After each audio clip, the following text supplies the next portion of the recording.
Next topic है हमारा abnormal colligative properties. बच्चों ये इस चैप्टर का लास्ट टॉपिक है, एबनॉर्मल कोलिगेटिव प्रॉपर्टीज। तो एबनॉर्मल कोलिगेटिव प्रॉपर्टीज होती क्या है? किसी भी सॉल्यूशन की वो प्रॉपर्टी जो number of moles of solute पर डिपेंड करती हैं आफ्टर डिसोसिएशन और आफ्टर एसोसिएशन। जबकि कोलिगेटिव प्रॉपर्टीज क्या थी? वो प्रॉपर्टीज, किसी भी सॉल्यूशन की वो प्रॉपर्टीज जो नंबर ऑफ सॉल्यूट पार्टिकल्स पर डिपेंड करें, उनको बोलते हैं नॉर्मल कोलिगेटिव प्रॉपर्टीज और सिंपली कोलिगेटिव प्रॉपर्टीज। एबनॉर्मल का मतलब वो कोलिगेटिव प्रॉपर्टीज जो number of moles of solute पर डिपेंड करती हैं आफ्टर एसोसिएशन, एसोसिएशन के बाद या डिसोसिएशन के बाद। Such properties are called as abnormal colligative properties. अब यहां पर दो चीजें हैं, या तो डिसोसिएशन होगा या एसोसिएशन होगा। तो जब भी किसी भी पर्टिकुलर सॉल्यूशन में कोई सॉल्यूट अगर डिसोसिएट होता है तो डिसोशिएट होने पर नंबर ऑफ मोल्स सॉल्यूट के बढ़ते हैं। तो जब नंबर ऑफ मोल्स सॉल्यूट के बढ़ेंगे तो कोलिगेटिव प्रॉपर्टी भी आपकी बढ़ेगी और मोलर मास आपका घटेगा, क्योंकि हम जानते हैं कोलिगेटिव प्रॉपर्टी मोलर मास के इनवर्सली प्रोपोर्शनल होती है। जैसे यहां पर मैं बात करूं, अगर मैं यहां पर बात कर रहा हूं कोलिगेटिव प्रॉपर्टी की, तो आपका जो पाई है ना, that is called as colligative property. ठीक है, जो कोलिगेटिव प्रॉपर्टी है पाई, वो मोलर मास ऑफ सॉल्यूट के इनवर्सली प्रोपोर्शनल है। आपने देखा जो कोलिगेटिव प्रॉपर्टी है वो मोलर मास के इनवर्सली प्रोपोर्शनल है। तो कोलिगेटिव प्रॉपर्टी जो होती है वो मोलर अगर बढ़ेगी तो मोलर मास हमारा घटेगा, ये बात मैं बता रहा हूं केवल। तो मैंने बताया जब भी डिसोसिएशन होता है, कोई भी चीज अगर ब्रेकडाउन होती है तो नंबर ऑफ मोल्स सॉल्यूट के बढ़ते हैं। जब नंबर ऑफ मोल्स सॉल्यूट के बढ़ेंगे तो कोलिगेटिव प्रॉपर्टी भी बढ़ेगी। ये नंबर ऑफ मोल्स सॉल्यूट के हैं, ये बढ़ रहे हैं, कोलिगेटिव प्रॉपर्टी भी बढ़ेगी। कोलिगेटिव प्रॉपर्टी बढ़ेगी तो मोलर मास सॉल्यूट का कम होगा, ये मैंने आपको बताया है। हमेशा ध्यान रखना, जब भी डिसोसिएशन होता है, डिसोसिएशन के होने के लिए पोलर सॉल्वेंट की प्रेजेंस आवश्यक होती है। यानी पोलर सॉल्वेंट की प्रेजेंस में ही डिसोसिएशन होता है, जैसे कि वाटर की प्रेजेंस में। ठीक है, मैंने एग्जांपल लिया, हमने NaCl लिया। जब आप NaCl को वाटर में डिसॉल्व करते हैं तो NaCl Na+ में और Cl- में टूट जाता है। तो आपने देखा यहां पर डिसोसिएशन से पहले NaCl का 1 मोल था। जब डिसोसिएशन हो गया तो 1 मोल बना Na+ का और 1 मोल बना Cl- का, मींस 2 मोल्स बन रहे हैं आफ्टर डिसोसिएशन, जबकि डिसोसिएशन से पहले 1 मोल था NaCl का। तो आपने देखा जब भी डिसोसिएशन होता है तो सॉल्यूट के नंबर ऑफ मोल्स बढ़ते हैं। This is the thing that I want to make you understand. अब मैं एसोसिएशन की बात करूंगा कि जब एसोसिएशन होता है तब क्या होता है। एसोसिएशन जब भी होगा तो नंबर ऑफ मोल्स सॉल्यूट के डिक्रीज होते हैं। जब नंबर ऑफ मोल्स सॉल्यूट के डिक्रीज होंगे तो जो कोलिगेटिव प्रॉपर्टी है वो भी डिक्रीज होगी। जब कोलिगेटिव प्रॉपर्टी डिक्रीज होगी तो मोलर मास आपका बढ़ेगा। वही लिखा है, जब भी एसोसिएशन होता है नंबर ऑफ मोल्स सॉल्यूट के घटते हैं तो कोलिगेटिव प्रॉपर्टी भी डिक्रीज होती है, जबकि मोलर मास सॉल्यूट का इंक्रीज होता है। I want to understand it by taking one example. जैसे मैंने यहां पर एक कंपाउंड लिया है एसिटिक एसिड। एसिटिक एसिड को जब आप बेंजीन में डिसॉल्व करते हैं, बेंजीन एक नॉन पोलर सॉल्वेंट है, हमेशा ध्यान रखना। जब भी एसोसिएशन होता है it takes place in presence of non polar solvent as benzene. आपने यहां पर एसिटिक एसिड लिया, इसको बेंजीन में डिसॉल्व कराया, तो 2 मोल्स एसिटिक एसिड के आपस में कंबाइन करेंगे और ये दोनों मोल्स कंबाइन करने के बाद 1 मोल बना देंगे, किसका? इस स्पेसिफिक डाइमर का। मेरी बात समझ में आ रही है? 1 मोल बनता है 2 मोल से, तो नंबर ऑफ मोल्स कम हुए ना, डिक्रीज हुए, तो कोलिगेटिव प्रॉपर्टी भी घटेगी और दोनों मोल्स कंबाइन करके एक सिंगल मॉलिक्यूल बना रहे हैं तो मोलर मास आपका इंक्रीज करेगा। तो ये मैंने आपको इसके बारे में बताया कि हाउ द डिसोसिएशन और association affects the number of moles of solute as well as on colligative property. अब इसके बाद जो नेक्स्ट टॉपिक हम लोग डिस्कस करना चाहेंगे वो है वॉन टॉप्स फैक्टर। क्वेश्चन यहां पर ये वॉन टॉप्स फैक्टर होता क्या है? The ratio of normal molar mass as well as observed molar mass of solute. ठीक है, या the ratio of observed colligative property upon normal colligative property is called as van't Hoff's factor. इसको हम von Hoff's factor कहते हैं। हमेशा हमें पता है कोलिगेटिव प्रॉपर्टी जो होती है वो number of moles of solute पे डिपेंड करती है और colligative property is directly proportional to number of moles of solute, जबकि जो आपकी एबनॉर्मल कोलिगेटिव प्रॉपर्टी होती है वो number of moles of solute पे डिपेंड करती है आफ्टर डिसोसिएशन और आफ्टर एसोसिएशन। जैसे अगर मैं आई की बात करता हूं, वॉन टॉप फैक्टर की बात करता हूं, और आप कॉलीगेटिव प्रॉपर्टी ले रहे हैं in terms of osmotic pressure, तो क्या हो जाएगा, i equal to observed osmotic pressure upon normal osmotic pressure.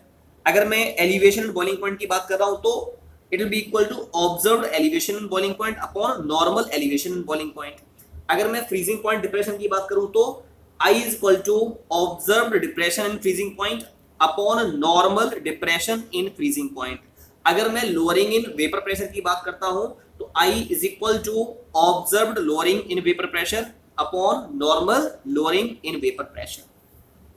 ठीक है, तो जब भी एसोसिएशन होता है या डिसोसिएशन होता है तब कॉलिगेटिव प्रॉपर्टीज को निकालने का फॉर्मूला क्या हो जाएगा, वैसे तो था आपका delta TB is equal to KB into M था, लेकिन जब भी डिसोसिएशन होगा या एसोसिएशन होगा तो उस केस में van Hoff factor i work करेगा, means delta TB will be equal to i into KB into M. ऐसे डेल्टा टी बराबर हो जाएगा i into K F into M. ऐसे ही पाई इज इक्वल टू हो जाएगा i into C R T. ऐसे ही जो आपका relative lowering in vapour pressure है delta P upon P naught A will be equal to i into mole fraction of solute. ठीक है, ध्यान रखिएगा कि जब भी एसोसिएशन या डिसोसिएशन होता है तो नॉर्मल जो कॉलिगेटिव प्रॉपर्टी को निकालने का फॉर्मूला है उसमें हम वॉन टॉप फैक्टर से मल्टीप्लाई करते हैं। एक और पॉइंट है, जब अगर कहीं पर किसी भी पर्टिकुलर सॉल्यूट में ना तो एसोसिएशन हो ना डिसोसिएशन हो तो आई की वैल्यू 1 होती है। इन केस ऑफ डिसोसिएशन, जब भी डिसोसिएशन होता है तो डिसोसिएशन के लिए जो आई है, जो वॉन टॉप फैक्टर है वो 1 से अधिक होता है, जबकि एसोसिएशन के लिए आई की जो वैल्यू है वो 1 से कम होती है। These are the things, this point is very very important कि डिसोसिएशन के लिए आई की वैल्यू क्या होगी, मोर देन 1, एसोसिएशन के लिए आई की वैल्यू क्या होगी, लेस देन 1। ऐसे ही जब भी डिसोसिएशन होता है तो हम डिसोसिएशन में डिग्री ऑफ डिसोसिएशन को कैसे निकालते हैं, तो पहला प्रश्न यहां पर ये डिग्री ऑफ डिसोसिएशन है क्या, the fraction of number of moles of solute dissociated in comparison to the total number of moles of solute. मतलब सॉल्यूट के कुल नंबर ऑफ मोल्स के कंपैरिजन में ऐसे कितने नंबर ऑफ मोल्स हैं सॉल्यूट के जो डिसोशिएट हो गए हैं, उसको कहते हैं degree of dissociation. So the fraction of the number of moles of solute dissociated in comparison to total number of moles of solute is called as degree of dissociation. इसको निकालने का फॉर्मूला है alpha. Alpha is degree of dissociation is equal to I minus 1 upon N minus 1। I we know well it is van't Hoff factor. N क्या है, N is the number of moles of solute after dissociation. ऐसे ही degree of association को निकालने का formula है, alpha को निकालने का फॉर्मूला है i minus 1 upon 1 minus 1 upon N. N क्या है, N represents the number of moles after association. So these both are the formulas which can be used to calculate the degree of dissociation or degree of association। ठीक है, तो यहां पर ये सारे topics complete हो गए। अब 2 न्यूमेरिकल्स हो रहे हैं एनसीईआरटी में, एग्जांपल के फॉर्म में दे रखे हैं और बहुत इंपॉर्टेंट है, इसलिए मैं उनके बारे में बात करना चाहूंगा। एक है एग्जांपल ये 2.12। ये क्वेश्चन कह रहा है 2 gram of benzoic acid, 2 gram of benzoic acid, mass of benzoic acid is given, dissolved in 25 gram of benzene. Benzene का मास दिया है, सॉल्वेंट का मास दिया है, ये सॉल्यूट का मास है। Shows a depression in freezing point, delta TF is given, molar depression constant is given, KF is given. तो आपसे परसेंटेज एसोसिएशन पूछा है एसिड का if it is forming a dimer. आपसे ये कहा अगर हम 2 ग्राम बेंजोइक एसिड ले रहे हैं, उसको डिसॉल्व कर रहे हैं 25 ग्राम ऑफ बेंजीन में, तो depression in freezing point delta TF is given दे रखा है, केएफ भी दे रखा है, आपसे पूछा है परसेंटेज एसोसिएशन निकालो। एक काम करो, सबसे पहले ऑब्जर्व्ड मोलर मास निकालिए, जो आपके एक्सपेरिमेंटल मास दे रखे हैं या जो भी आपको डेटा दे रखा है उसके बेसिस पर ऑब्जर्व मोलर मास निकालेंगे। फॉर्मूला होता है एमबी बराबर WB into KF into 1000 upon delta TF into WA. ये आपका एलिवेशन डिप्रेशन फ्रीजिंग पॉइंट से फॉर्मूला हमने निकाला है एमबी का, वो लगा देंगे यहाँ पर। डब्ल्यूबी इज गिवन 2, केएफ हमें दे रखा है 4.9 into 1000 upon delta TF is given 1.62 into WA is also given 25। आपने कैलकुलेट किया 242 ग्राम पर मोल आ गया, तो ये हो गया ऑब्जर्व्ड मोलर मास। ये आपका ऑब्जर्व्ड मोलर मास आया है। अब क्या करिएगा, अब आप बेंजोइक एसिड का कैलकुलेटेड मोलर मास निकालो। मतलब बेंजोइक एसिड का फॉर्मूला है C6H5COOH, तो कार्बन का होता है 12, तो 12 इंटू 6 प्लस हाइड्रोजन का 1 इंटू 5 प्लस कार्बन का 12 प्लस ऑक्सीजन का 16 इंटू 2 प्लस 1। इससे जो कैलकुलेटेड या नॉर्मल मोलर मास है वो आप निकाल दोगे 122 आया। अब वॉन्ट ऑफ फैक्टर को निकालने का फॉर्मूला होता है, आई को निकालने का फॉर्मूला होता है आई बराबर M N normal molar mass upon observed molar mass. Normal molar mass is 122, observed molar mass is 242, divide करोगे 0.504 आ गया, ये आई आ गया, वॉन्ट ऑफ फैक्टर आ गया। तो वॉन्ट ऑफ फैक्टर आपने निकाल दिया। अब क्या है, आपने ये बेंजोइक एसिड लिया, जब आप इसको बेंजीन में डिसॉल्व करते हैं तो पता है हमें नॉन पोलर सॉल्वेंट की प्रेजेंस में एसोसिएशन होगा, दो मॉलिक्यूल्स बेंजोइक एसिड के आपस में कंबाइन करेंगे और एक सिंगल मॉलिक्यूल बना देंगे। तो t इक्वल टू 0 पर हमने माना इसके नंबर ऑफ मोल्स 1 है, वैसे 2 है यहां पर लेकिन मैं 1 मान रहा हूं, इसका 1 मोल है टोटल। तो इनिशियल कंडीशन में तो आपका प्रोडक्ट बनेगा नहीं, एसोसिएशन के बाद या इक्विलिब्रियम के बाद हमने माना इसमें से एक में से इसके अल्फा मोल अगर डिसोशिएट हो रहे हैं, तो इसका अगर 1 मोल डिसोशिएट हो रहा है या इसके जब 2 मोल हो रहे हैं डिसोशिएट तो इसका 1 मोल बन रहा है। तो अगर इसका हम अल्फा मोल डिसोशिएट मानेंगे तो इसका कितना बन जाएगा, अल्फा बाई 2। भाई जब इसका एक डिसोशिएट होगा या इसके जब 2 डिसोशिएट होंगे तो उसका 1 बनेगा, तो उसका अगर 1 डिसोशिएट हो उसका आधा बनेगा। तो इसमें से अगर अल्फा मोल डिसोशिएट हुए तो एसोसिएट हुए तो कितने बचे, 1 माइनस अल्फा बचा, टोटल था 1, उसमें से अल्फा मोल एसोसिएट हुआ तो कितना बच गया, 1 माइनस अल्फा। और जितना मोल यहां पर एसोसिएट हुआ है उसका हाफ नंबर में मोल यहां पर बन रहे हैं, तो ये अल्फा बाई 2 हो गया। तो how many number of moles of all the solute particles are formed after association, association के बाद कुल कितने मोल्स बन रहे हैं, 1 minus alpha plus alpha by 2, तो ये हो जाएगा 1 माइनस अल्फा बाई 2। आई बराबर होता है, आई होता है number of moles after association upon number of moles before association. तो एसोसिएशन के बाद मोल्स तो ये वाले आपने निकाल दिए 1 माइनस अल्फा बाई 2, जबकि एसोसिएशन से पहले जो नंबर ऑफ मोल्स है वो कितने 1 है, और साथ में आई की वैल्यू आप निकाल चुके हो यहां से 0.504। तो 1 minus alpha by 2 upon 1 is equal to 0.504 आ गया, यानी 1 minus alpha by 2 is equal to this value. ठीक है, अल्फा बाई 2 को इधर ले गए, इसको इधर ले गए, तो क्या हो जाएगा, alpha by 2 is equal to, इसको इधर लाया, इसको मैं इधर ले जा रहा हूं, 1 माइनस 0.504 ये आएगा 0.496, ये अल्फा बाई 2 आ गया। अल्फा इज इक्वल टू क्या हुआ, 2 से मल्टीप्लाई कर दो, इसमें इतना आ जाएगा, अल्फा इतना आ गया। इसका मतलब क्या है, it is degree of association, तो परसेंटेज एसोसिएशन का मतलब multiply by 100, so you are getting 99.2%. this is the way in which this question can be solved.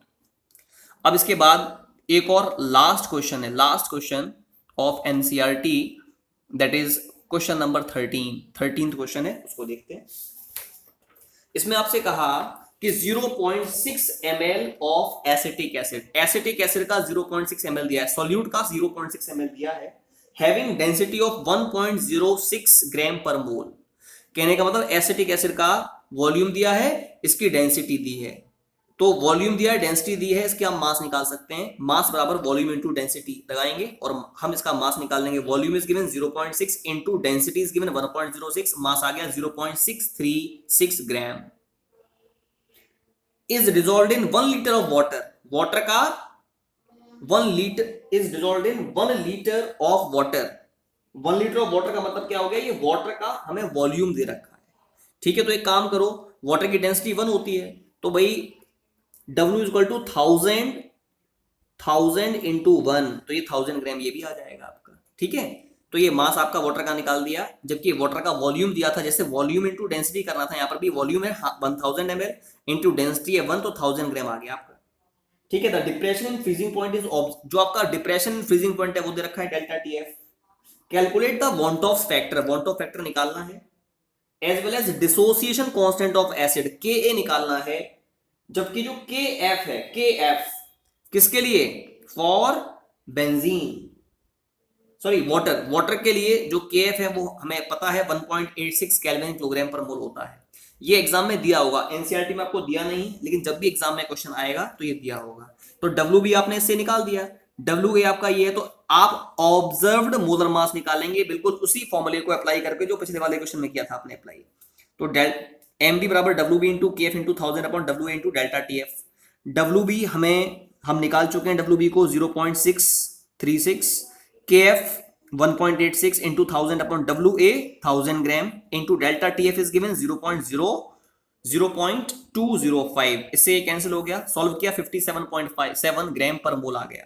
तो ये तो है हमारा ऑब्जर्व्ड मोलर मास। अब निकालो कैलकुलेटेड मोलर मास, कैसे, कार्बन का कितना है, कार्बन का है 12, तो 12 plus 1 into 3 plus 12 plus 16 into 2 plus 1 करोगे कैलकुलेट तो कितना आएगा 60 ग्राम पर मोल। तो ये कैलकुलेटेड मोलर मास आ गया, यानी नॉर्मल मोलर मास आ गया। इससे निकालो बॉन्ड ऑफ फैक्टर, आई बराबर होता है mn upon mo, normal molar mass upon observed molar mass. Normal molar मास कितना है 60, अभी निकाला है ये, और ऑब्जर्व्ड मोलर मास कितना है 57.7, डिवाइड करो इतना आ गया।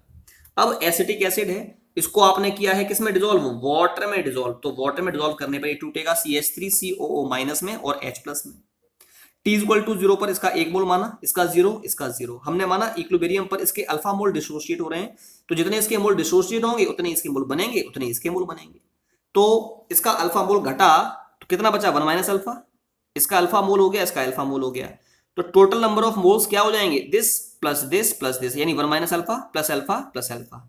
अल्फा से ये अल्फा कैंसिल हो गया तो आपको 1 प्लस अल्फा मिल गया। अब हम जानते हैं जो आई होता है बॉन्ड ऑफ फैक्टर बराबर होता है the number of moles after dissociation, तो डिसोसिएशन के बाद नंबर ऑफ मोल्स ये 1 plus alpha upon number of moles before dissociation it is 1, तो 1 प्लस अल्फा अपॉन 1। यानी अगर मैं अल्फा की बात करूंगा, अल्फा यानी मैं यहां पर एक और आई बराबर क्या हो गया 1 प्लस अल्फा, यानी alpha is equal to I minus 1, i is 1.04, ठीक है, alpha is I is 1.04 minus 1, तो कितना आ गया अल्फा 0.04 आ गया, ठीक है। Again we are taking the same molecule, acetic acid आपने लिया है, वाटर में डिसॉल्व करने पर ये CH3COO माइनस और H प्लस में टूट रहा है। अब मैंने इसकी जो कंसंट्रेशन है ना उसको C माना है T इक्वल टू 0 पर, तो T इक्वल टू 0 पर डिसोसिएशन नहीं हो रहा है तो आपके प्रोडक्ट नहीं बनेंगे, इसके मोल 0 माने हैं। अब मैंने माना C में से अगर C अल्फा मोल डिसोसिएट हुए, C कंसंट्रेशन आपकी घटी, तो ये कितनी बढ़ेगी C अल्फा, और ये भी कितनी बढ़ेगी C अल्फा।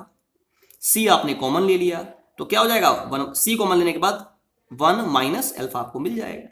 अब जो Ka होता है वो बराबर होता है प्रोडक्ट्स की concentration, means concentration of CH3COO minus into concentration of H plus upon concentration of acetic acid. अब CH3COO माइनस की कंसंट्रेशन क्या है C अल्फा, H प्लस की concentration C alpha upon acetic acid की concentration C into 1 minus alpha, C से C cancel हो गया, तो क्या आया आपका C into alpha square upon 1 minus alpha आ गया। अब जो C है ना, C क्या है कंसंट्रेशन है, कंसंट्रेशन क्या होता है the number of moles of solute present in the number of moles of solute present in 1 litre of solution, या the mass of substance present in the mass of solute present in 1 liter of solution, वही आपकी concentration होती है। तो यानी जो concentration है, अगर मैं ग्राम पर लीटर की बात करूंगा, ये देखो इतना ग्राम आपका सॉल्यूट का है, इसको जब हमने 1 लीटर ऑफ सॉल्यूशन में डिसॉल्व किया है तो इतने ग्राम पर लीटर आपकी कंसंट्रेशन है, तो जो मास यहां पर माना जाएगा सॉल्यूट का वही उसकी कंसंट्रेशन होगी पर लीटर में।